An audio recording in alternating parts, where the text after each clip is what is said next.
오늘은 영적 바톤 터치라는 제목으로 하나님의 말씀을 살펴보겠습니다. 오늘은 추수감사절입니다. 그러다 보니까 자연스럽게 한 해를 이렇게 돌아보게 되더라고요. 올 한 해는 제 개인적으로는 굉장히 슬픈 일들이 많았습니다. 장모님이 소천하시고 또 어머님이 소천을 하셨습니다. 그러니까 두 분이 소천을 하시면서 제 마음에 깊이 새겨져 있는 것이 있습니다. 바톤 터치라는 말입니다. 영적인 바톤 터치가 이루어졌다라는 생각이 참 많이 들었습니다. 장모님은 깊은 기도의 사람이었습니다. 어려움이 있을 때마다 또 중요한 일이 있을 때마다 금식을 하면서 기도해 주셨습니다.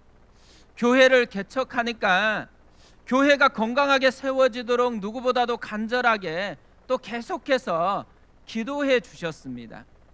그런데 이 기도의 바톤을 저에게 이제 넘겨 주신 것입니다.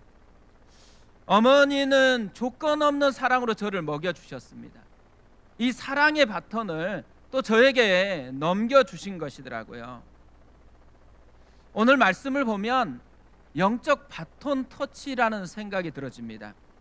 엘리야가 엘리사에게 영적 바톤을 넘겨주고 있습니다. 저는 오늘 말씀을 묵상하면서 엘리야가 엘리사에게 이 넘겨준 영적 바톤이 뭔가에 대한 궁금증으로 이 말씀을 살펴보았습니다. 오늘 그걸 좀 살펴보려고 하는데요. 엘리야가 넘겨준 영적인 바톤이 뭐냐면 첫째로는 가장 소중한 것에 집중하기입니다. 하프타임이라는 책이 있거든요. 이 책은 인생 전반부에서는 기업가로 성공한 삶을 살다가 인생 후반부에서는 사역자가 되어가지고 의미 있는 삶을 살았던 저자가 자신의 경험을 비추어서 하프타임이 얼마나 중요한가를 알려주는 책입니다.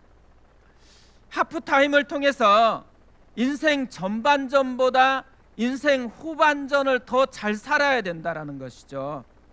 인생 후반전을 가장 소중한 것에 집중하라는 것입니다.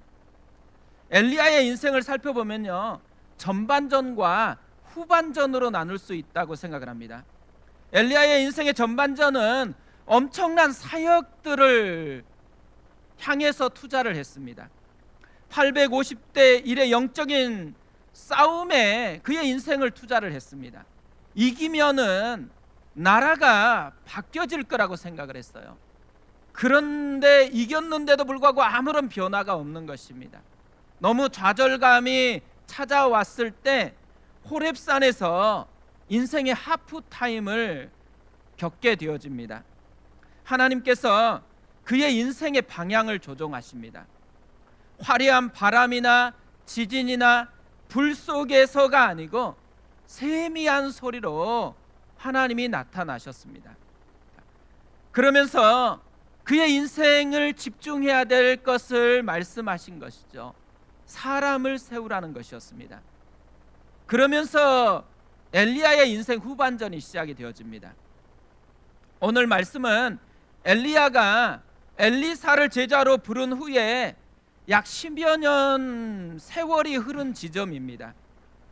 이때까지 엘리야는 엘리사를 데리고 다니면서 뭔가를 했을 것이에요. 엘리야가 엘리사를 데리고 다니면서 했던 게 뭘까요? 가는 곳마다 선지자들을 세우는 일을 한 것입니다. 그래서 가는 곳마다 선지자의 제자들이 등장을 하고 있죠. 3절에 이렇게 되어 있습니다. 베델에 있는 선지자의 제자들이 엘리사에게로 나와 그에게 이르되 여호와께서 오늘 당신의 선생을 당신의 머리 위로 데려가실 줄을 아시나이까 하니 이르되 나도 또한 아노니 너희는 잠잠하라 하니라. 베델에 갔더니만 그곳에 선지자의 제자들이 있었습니다. 또 여리고로 갔는데 그곳에도 선지자의 제자들이 등장을 합니다. 7절에 보면 선지자의 제자 50명이 가서 멀리 서서 바라보며 그 두 사람이 요단가에 서 있더니 심지어 여리고에 있었던 선지자들은 50명이 되었다라고 이야기를 하고 있습니다. 뭘 우리에게 알려주는 거예요? 엘리야는 인생의 후반전을 선지자 학교를 세워서 사람을 세우는데 집중하고 있었다라는 것이죠. 그뿐만 아니라 오늘 1절은 이렇게 시작을 합니다. 여호와께서 회오리 바람으로 엘리야를 하늘로 올리고자 하실 때에 엘리야가 엘리사와 더불어 길갈에서 나가더니 하나님께서 엘리야를 데려가겠다라는 거예요. 그러니까 시한부 인생이 선포됐습니다. 진짜 인생이 얼마 남지 않았어요. 엑기스 같은 중요한 시간에 그가 집중하고 있었던 건 무엇일까요? 오늘 말씀이 그것을 우리에게 잘 보여주고 있어요. 그는 여행을 떠납니다. 베델로 가고 여리고로 가고 또 요단강을 건너갔습니다. 그런데 베델로 가서 또 여리고로 가서 그가 했던 것은 딱 한 가지밖에 없습니다. 선지자 학교에 가서 제자들을 만나는 것이었습니다. 엘리야가 엘리사를 제자로 부른 후에 지금까지 보여주고 있는 것이 뭐라는 거예요?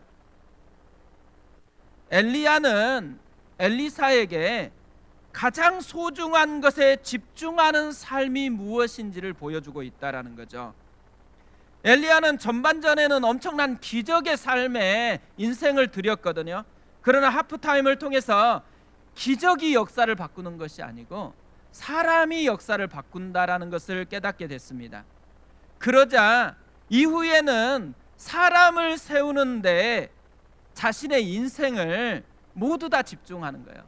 그냥 가장 소중한 것을 깨닫고 난 후에 가장 소중한 것에 자신의 삶을 집중하고 있다라는 것이죠. 그래서 얻은 열매가 선지자들이었습니다. 저는 예수님도 마찬가지로 자신의 삶을 보여주고 있다고 생각합니다. 예수님이 제자들에게 보여주었던 것, 가장 소중한 것에 집중하라는 것이었습니다. 예수님이 제자들을 처음 부르셨을 때 이렇게 말씀하셨어요. 마가복음 1장 17절입니다. 예수께서 이르시되 나를 따라오라 내가 너희로 사람을 낚는 어부가 되게 하리라 하시니, 처음부터 예수님은 사람을 낚는 어부가 되라고 제자를 불렀어요. 그러니까 제자들이 집중해야 하는 가장 소중한 일은 처음부터 사람을 세우는 것이었다는 거죠. 또 예수님은 승천하시면서 제자들에게 부탁하신 말씀이 있습니다. 마태복음 28장 18절에서 20절 말씀입니다. 예수께서 나와 말씀하여 이르시되 하늘과 땅의 모든 권세를 내게 주셨으니 그러므로 너희는 가서 모든 민족을 제자로 삼아 아버지와 아들과 성령의 이름으로 세례를 베풀고 내가 너희에게 분부한 모든 것을 가르쳐 지키게 하라. 볼지어다 내가 세상 끝날까지 너희와 항상 함께 있으리라 하시니라. 마지막 부탁도 제자를 삼으라는 거예요. 예수님의 마지막 부탁도 사람을 세우는데 집중하라는 것이죠. 가장 소중한 것에 인생을 집중하라는 것입니다. 예수님의 제자된 우리는 어떻게 살아야 될까요? 우리도 가장 소중하게 여기는 것에 집중하며 살아야 될 것입니다. 그런데 가장 소중하게 여기는 게 다른 게 아니라는 거예요. 사람을 세우는 일. 교회에서 해야 되는 가장 소중한 것이 있다면 그것은 사람을 세우는 일을 해야 한다라는 것이죠. 사람들이 교회에 오는 이유는 다양하다고 생각합니다.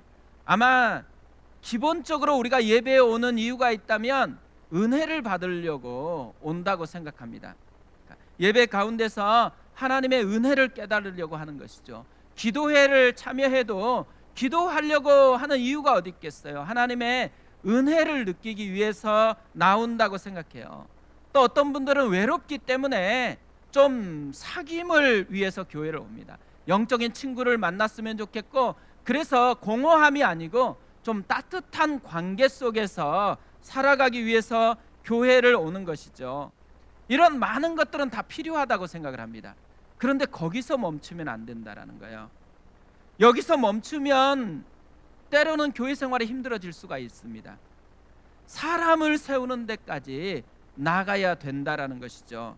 교회는 사람을 세우기 위해서 세워진 공동체이기 때문에 그렇습니다. 헨리에타 미어즈라는 여사가 있습니다. 그녀는 헐리우드 제1장로교회에서 성경 교사로 살았습니다.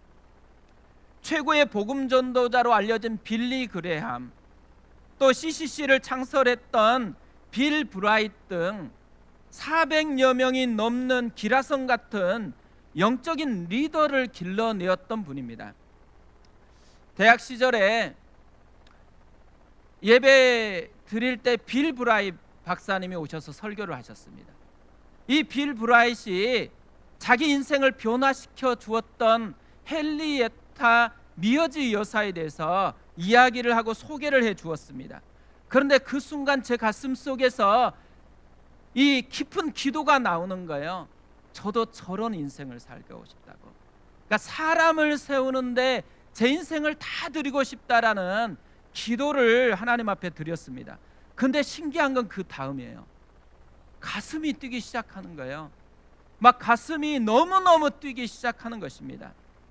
사람을 세우는데 마음을 두는 순간에 가슴이 뛰기 시작한다라는 것을 깨달았습니다. 오늘부터 우리가 봉사자를 모집을 하거든요. 그런데 우리의 비전은 그냥 봉사하는 것보다 훨씬 더 큰 것입니다. 하나님의 사람을 세우는 것이죠. 우리의 작은 봉사를 통해서 하나님의 사람이 세워지는 수고를 하는 것입니다. 그런데 놀라운 것은요, 사람을 세우는 수고를 한다라는 순간부터는 가슴이 뛰기 시작한다라는 거예요. 우리가 아이들을 봐도 이 아이를 하나님의 사람으로 내가 세운다라는 마음을 품는 순간 가슴이 뛰기 시작하는 것입니다. 우리가 내년 가슴 뛰는 삶을 살아갔으면 좋겠습니다.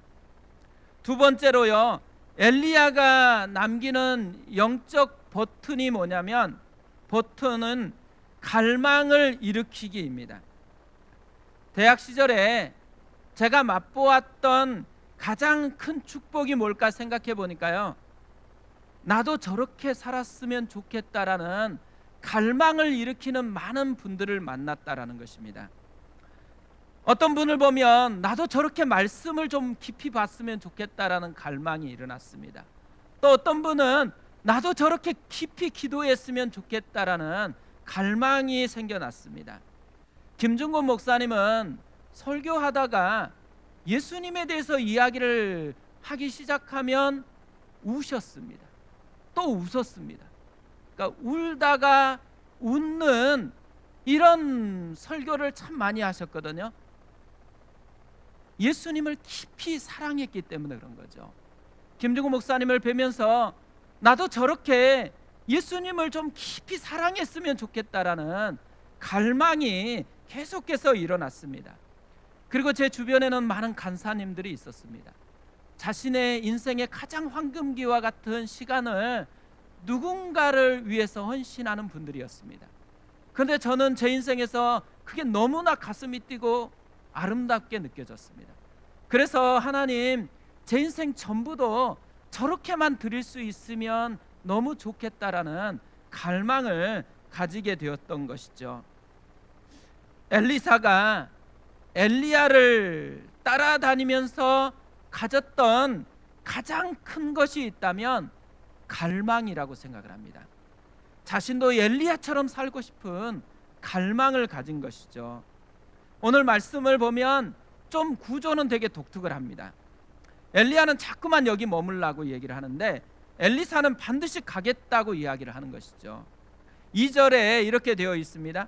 엘리야가 엘리사에게 이르되 청하건대 너는 여기 머물라, 여호와께서 나를 베델로 보내시느니라 하니, 엘리사가 이르되 여호와께서 살아계심과 당신의 영혼이 살아있음을 두고 맹세하노니 내가 당신을 떠나지 아니하겠나이다 하는지라. 이에 두 사람이 베델로 내려가니, 지금 길갈에서 베델로 가는데 엘리야가 엘리사를 콕 집어가지고 너는 여기 머물라고 이야기를 합니다. 그러자 엘리사가 여호와께서 살아계심과 당신의 영혼이 살아있음을 두고 맹세한다고 하면서 굳이 따라가겠다라고 이야기를 하는 것입니다. 베델에서 여리고를 가면서도 똑같은 말을 해요. 엘리야는 여기 머물라고 이야기를 합니다. 엘리사는 맹세까지 하면서 또 가겠다고 이야기를 합니다. 그리고 여리고에서 요단강을 갈 때도 마찬가지입니다. 머물라고 얘기하고 맹세까지 하면서 따라가겠다라고 우기는 것이죠. 그러니까 똑같은 이야기를 3번이나 지금 반복하고 있는 것입니다. 왜 엘리야는 자꾸만 여기에 머물라고 했을까요? 한두 번 봤으면 엘리사의 마음이 어떤지 알았을 거 아니에요. 그럼에도 불구하고 3번째도 굳이 똑같은 이야기를 하는 것이에요. 왜 이렇게 3번이나 반복하고 있을까요? 저는 이렇게 반복을 하면서 엘리야가 엘리사 마음에 도전하고 있는 것이 있다고 생각이 들었습니다. 엘리사의 마음에 갈망을 일으키고 싶었던 것이죠. 자신도 진짜 스승인 엘리야처럼 살고 싶다라는 갈망을 더 깊은 곳에서 끌어내고 싶었던 것이죠. 엘리야가 엘리사에게 준 최고의 선물은 갈망이라고 생각합니다. 마음 깊은 곳에서 일어나는 갈망을 선물하고 있는 것이죠. 9절에 이렇게 되어 있습니다. 건너매 엘리야가 엘리사에게 이르되 나를 내게서 데려감을 당하기 전에 내가 내게 어떻게 할지를 구하라. 엘리사가 이르되 당신의 성령이 하시는 역사가 갑절이나 내게 있게 하소서 하는지라. 엘리야가 이제 승천하기 전에 마지막으로 구하라고 합니다. 그러자 엘리사가 대답해요. 당신의 성령이 하시는 역사가 갑절이나 내게 있게 하소서. 무슨 말이에요? 나도 당신처럼 살고 싶다라는 것이죠. 나도 당신처럼 깊은 영적인 능력을 맛보며 살고 싶다라는 갈망이 엘리사 가운데 일어난 것이죠. 저는 이 말씀을 묵상하는데요, 예전에 읽었었던 도산 안창호 선생님의 말이 생각이 났습니다. 어떤 사람이 조선에는 인물이 없다라고 한탄하는 것이에요. 이것을 들었던 도산 안창호 선생님이 이렇게 말을 했다고 합니다. 우리 중에 인물이 없는 것은 인물이 되려고 마음 먹고 힘쓰는 사람이 없기 때문이다. 인물이 없다고 한탄하는 그 사람, 자신이 왜 인물 될 공부를 아니하는가? 인물이 없다고 한탄하지 말고 네가 그 인물이 되도록 준비하라는 얘기인 거죠. 그러니까 인물이 없는 게 문제가 아니라는 거예요. 인물이 되고 싶은 갈망이 없는 것이 문제라고 이야기를 하는 것이죠. 전 분당우리교회에서 한 10년의 시간을 보냈거든요. 분당우리교회에서 10년 있으면서 내가 받았던 가장 큰 축복이 뭘까라는 생각을 하게 됐는데요, 오늘 말씀을 보면서 답을 쉽게 발견을 했습니다. 제가 이찬수 목사님에게 받은 가장 귀한 선물은 뭐냐면 갈망입니다. 갈망. 이찬수 목사님처럼 살고 싶은 갈망, 이찬수 목사님처럼 목회를 하고 싶은 갈망, 이것을 제가 받았다라는 것이죠. 저는 제 딸 둘에게 꼭 물려주고 싶은 것이 있다면 갈망입니다. 나도 아빠처럼 기도해보고 싶은 갈망, 나도 아빠처럼 말씀을 보고 싶은 갈망, 나도 아빠처럼 살고 싶은 갈망이 일어나는 그것을 선물해주고 싶은 것이죠. 가장 좋은 교육은요, 다 채워주는 게 아닙니다. 갈망을 일으키는 거예요. 뭔가를 하고 싶은 갈망을 일으키는 것이죠. 저는 우리 교회가 갈망을 일으키는 교회 됐으면 좋겠습니다. 우리 아이들이 우리를 보면서 나도 엄마처럼 기도하고 싶고 나도 아빠처럼 말씀을 좀 깊이 알고 싶다라는 갈망을 일으키는 교회가 됐으면 좋겠어요. 지금 다음 세대 아이들이 우리 교회에서도 자라나고 있습니다. 우리 아이들이 우리를 보잖아요. 우리의 모습을 보면서 야, 나도 저분처럼 어른이 됐으면 좋겠다, 이런 갈망을 품는 그런 교회로 세워졌으면 좋겠습니다. 엘리사가요, 엘리야를 보면서 무엇을 보고 갈망을 가졌을까요? 엘리사가 누리고 싶었던 갑절의 영감, 그건 어떤 내용들이었을까요? 오늘 말씀을 보면요, 그것을 우리에게 보여주고 있다고 생각해요. 먼저 엘리사는 나도 엘리야처럼 말씀대로 반응하는 삶을 살고 싶다라는 갈망을 가졌다고 생각합니다.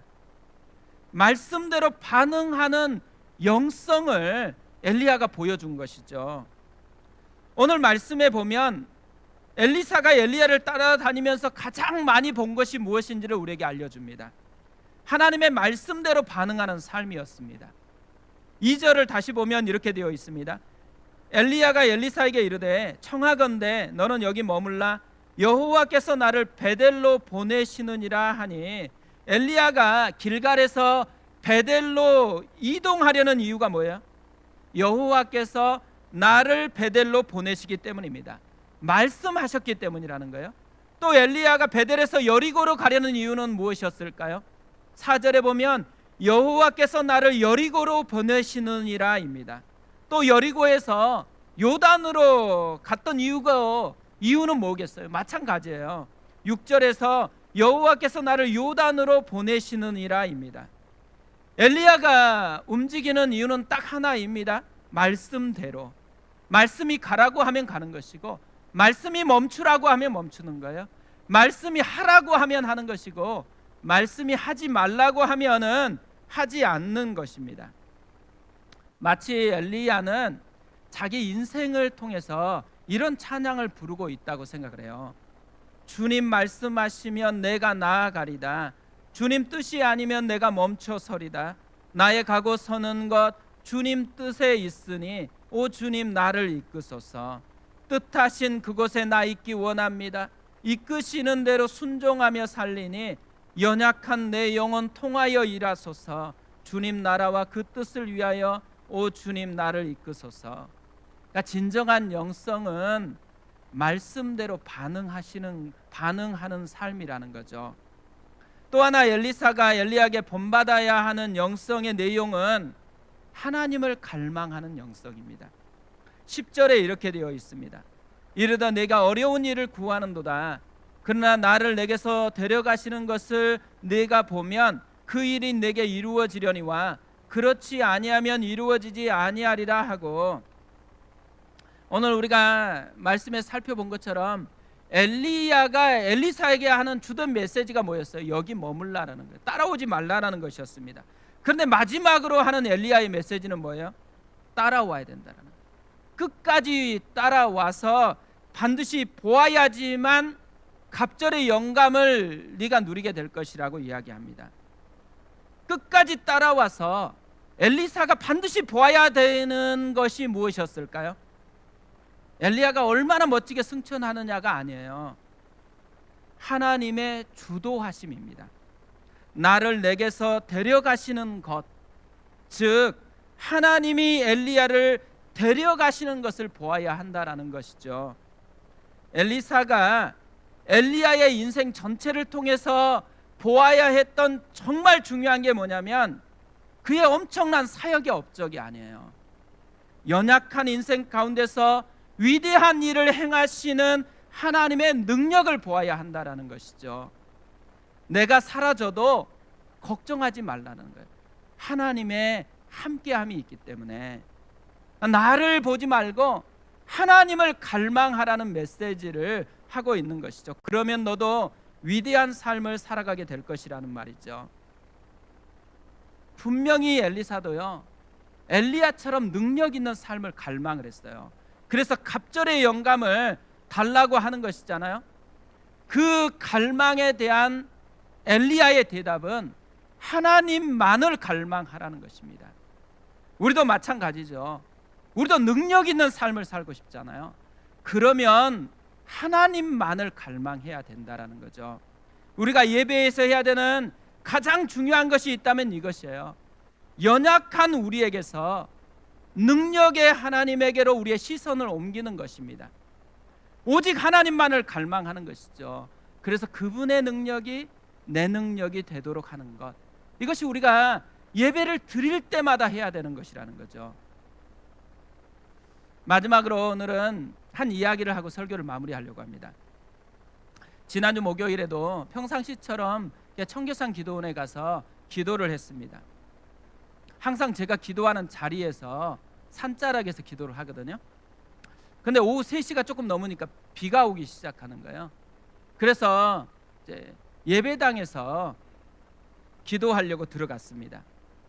아내가 이게 맨 거의 앞자리에서 기도를 하고 있는데 별로 집에 갈 생각이 없는 것 같아요. 계속 기도하고 있는 것 같습니다. 그래서 저도 중간 정도에 앉아서 이제 기도하려고 눈을 감았습니다. 그런데 눈을 감으니까 소리가 잘 들리는 거예요.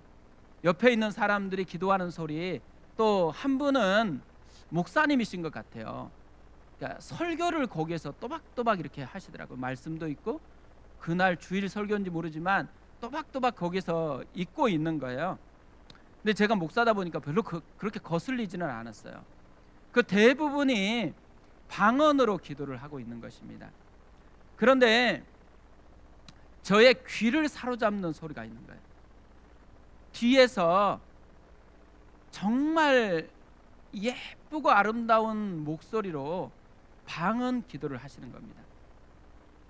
나이가 굉장히 많이 드신 분이신데 목소리가 너무 소녀처럼 방언으로 기도하니까 이게 제가 그 소리를 묵상하고 있는 거예요. 이렇게 예쁜 소리로 방언하는 거 나 처음 들어본다, 이런 마음을 품고 계속 그 소리를 듣고 있는데 이분이 저에게 다가와서 저의 등을 토닥토닥 어루만지시면서 계속 방언으로 기도해 주시는 거예요. 근데 신기하게도 제 마음이 정화가 되는 거예요. 그리고 제 가슴이 뛰기 시작하는 거예요. 그러면서 제가 깊은 기도로 나아갈 수 있도록 도와주시는 거예요. 이분이 이제 됐어, 하나님께 영광 하면서 떠나셨습니다. 그러니까 마치 이거 하고 가셨어요. 저는 너무 이렇게 마음속에 각인이 된 거예요.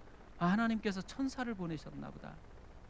내가 올 때까지 기다렸다가 나를 위해서 딱 어루만지고 기도하고는 떠나버리셨어요. 그날 밤에 자려고 누웠는데요, 이 생각이 들면서 다시 가슴이 뜨거워지는 거예요.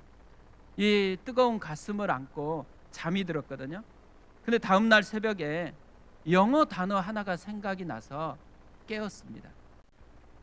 새벽 3시도 안 됐는데 이 단어가 너무 강하게 다가와서 깨어났거든요. affection이라는 단어입니다. 제가 검색을 해봤어요.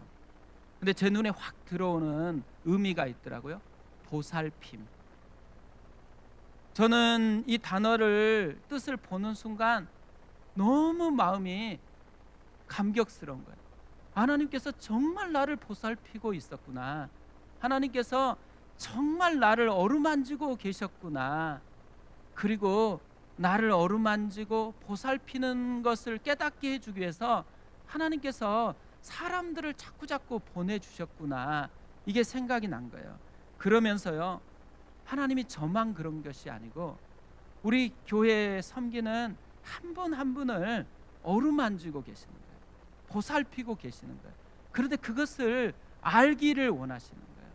그러니까 마음속에 갈망이 생기는 거예요. 하나님, 금요일 새벽이었으니까요, 금요 기도회에 나오는 모든 성도들이 이 하나님의 토닥거리는 어루만짐을 좀 깨닫게 도와주십시오. 하나님, 오늘 주일 예배를 드리는데 주일 예배를 드리는 한 분 한 분을 주님이 토닥거리면서 어루만지고 있는 것, 보호하고 있는 것을 좀 깨닫게 해 주십시오. 오늘은 특별히 추수감사주일입니다. 하나님께서 1년 동안 우리를 어루만지시면서 보살펴 주셨거든요. 근데 우리가 평상시에는 잘 깨닫지 못해요. 근데 이런 추수감사 예배를 드리면서 우리가 다시 깨달아야 됩니다.